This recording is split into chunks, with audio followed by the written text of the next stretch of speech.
안녕하세요, 뉴스반장입니다. 자기 반성 없이 남의 탓만 하고 있는 더불어민주당 초선들, 2030 젊은 꼰대들의 반란을 보고 있자면 헛웃음만 나옵니다. 이들을 보고 있노라면 이러려고 정치를 시작했나 하는 생각을 지울 길이 없는데요. 4.7 재보궐선거의 참패로 당의 쇄신과 자기 반성을 하라는 국민과 지지자들의 꾸짖음에 초지일간 오로지 남의 탓만 하고 있는 겁니다. 선거 참패의 원인이 조국과 추미애 전 장관에게 있다는 건데요. 지난 21대 총선에서 당선된 이들이 과연 이런 말을 할 자격이 있는지를 다시 되묻고 싶습니다. 그럼 본인들은 1년여간 대체 뭘 하고 있었다는 건가요? 엄중엄중을 따지는 이낙연 전 대표 밑에서 단 한마디의 반대 의견도 직언조차 하지 못했던 이들이 정작 책임을 물어야 할 이낙연 전 대표에게는 침묵으로 일관하며 책임을 문재인 정부와 조국 추미애 전 장관에게 묻는 아이러니는 정말 어처구니가 없는 거죠. 이런 상황이다 보니 이들을 초선 오적이라고 하는 말까지 나오는 겁니다. 그런데 자신들의 입장문이 잘못됐다고 사과는 못할 망정 또다시 자기 변명과 합리화를 위한 추가 입장문을 발표했는데요. 점입가경도 이런 점입가경이 없습니다. 이제는 친문 비문으로 나누지 말고 올바르게 봐달라는 건데요. 자신들의 무책임한 남탓 반성문을 끝까지 합리화하려고 애쓰고 있는 거죠. 더불어민주당 2030 초선 의원들이 다양한 목소리로 당내 다양성을 추구하겠다면서도 친문과 비문을 나눠 비판하지 말아달라는 입장문을 또 밝혔습니다.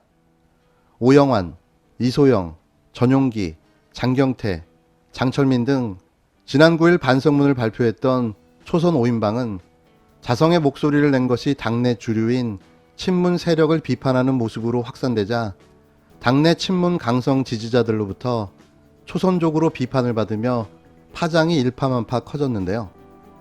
이들은 11일 다시 성명서를 내고 2030 청년 세대가 느낀 실망감을 기대감으로 바꾸기 위해 저희가 고민하고 노력해야 하듯 민주당은 다양한 세대와 계층의 국민 목소리를 잘 듣고 더 잘 담아내는 정당이 되어야 한다고 강조했습니다. 이어 당내 다양성 확대를 위해 적극적 역할을 하겠다면서도 당의 혁신은 분열이 아니라 당력을 극대화하는 방향으로 이루어져야 한다고 주장했는데요. 아울러 결코 친문과 비문을 나눠 책임을 묻지 말아달라며 자신의 책임을 인정하지 않고 특정이나 특정 세력의 책임론만을 주장하는 분들은 부끄러워해야 한다. 우리 모두의 책임이라고 말했습니다. 초선 5인방은 앞서 발표한 반성문이 왜곡됐다고도 주장했는데요. 이들은 저희가 스스로 오만, 게으름, 용기 없음에 대해 상세히 고백한 반성문은 지난 이틀 동안 본질과 세부 내용이 생략된 채 자극적인 제목으로 곡해돼 다루어졌다며 언론의 변화가 필요함을 다시 한번 느낀다고 목맨 소리를 해댔는데요. 그러면서 언론과 토론을 하겠다며 정치와 언론이 함께 더 나아질 수 있는 시작점을 찾고 함께 정치개혁과 언론개혁을 논의해 나갈 수 있다는 희망을 가지고 있다고 덧붙였습니다.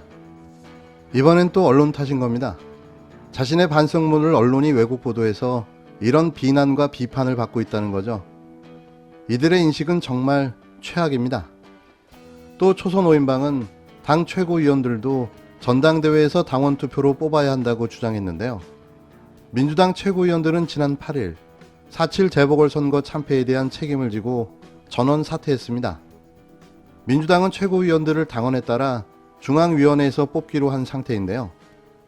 이들은 당내 민주적 토론과 통렬한 반성 없이 재보궐선거 후보를 냈다며 민주적 절차와 원칙을 상황 논리에 따라 훼손하는 일이 결과적으로 당에 큰 어려움이 될 수 있음을 민심의 심판을 통해 깨달았다고 주장했습니다.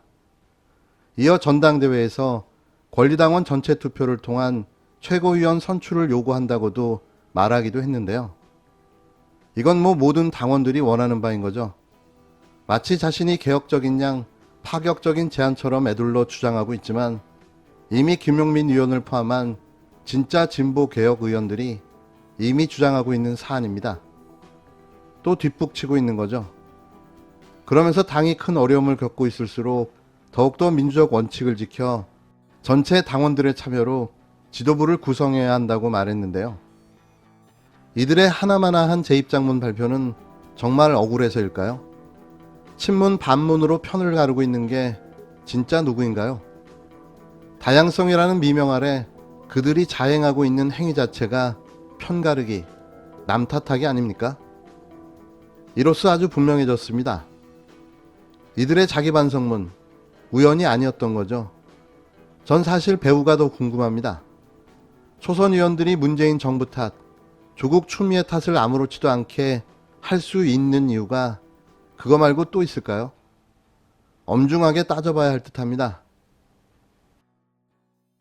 오세훈과 안철수의 서울시장 나눠먹기가 본격화될 전망입니다. 설마 했습니다. 자신들이 당선되기 위해 내건 각종 공약 중 하나쯤으로 생각했는데요. 안철수 지지층을 끌어오겠다는 얄팍한 선거 공약이라고 생각했는데, 그런데 이게 현실이 될 전망입니다. 어떤 누구도 서울시를 나눠서 운영하라고 한 적이 없습니다. 서울시의 주체인 서울 시민들에게도 이런 중요한 사안에 대해서 단 한 번도 물어본 적도, 동의를 구한 적이 없는데요. 그들은 대체 무슨 근거로 지들끼리 서울시를 나눠서 운영하겠다는 건지, 이런 짜고 치는 연정을 왜 하려는지 또 속이 뒤집힙니다. 오세훈이 서울시장에 취임하자마자 압구정 재건축 단지 호가가 6억 원이나 급상승했다는 언론을 보면서 강남 부자들의 욕망이 또 오세훈이라는 희대의 거짓말쟁이를 서울시장으로 탄생시켰구나 하는 절규가 저절로 나오는데요. 벌써부터 내놓는 정책이라고는 자기 거는 하나 없이 오로지 다 되어 있는 정책을 거꾸로 되돌리는 일이 전부인 거죠. 13개월 후 서울시는 과연 어떤 모습으로 남아있을까요?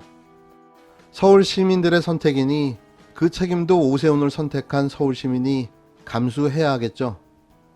하지만 저같이 오세훈을 안 찍은 선의의 피해자는 어쩌라는 거죠? 13개월 동안 서울시를 잠시 떠나 있고 싶어졌습니다. 이 어설픈 연정이 과연 먹힐까요? 이게 과연 최선입니까? 13개월 동안 오세훈과 안철수가 말아먹을 서울시의 미래가 암울하기만 합니다. 서울시는 당신의 정치 실험장이 아닙니다. 위기 속의 대한민국 수도 서울이 애처로워 보일 뿐입니다. 저는 주민투표의 결과에 책임을 지고 오늘 시장직에서 물러나고자 합니다.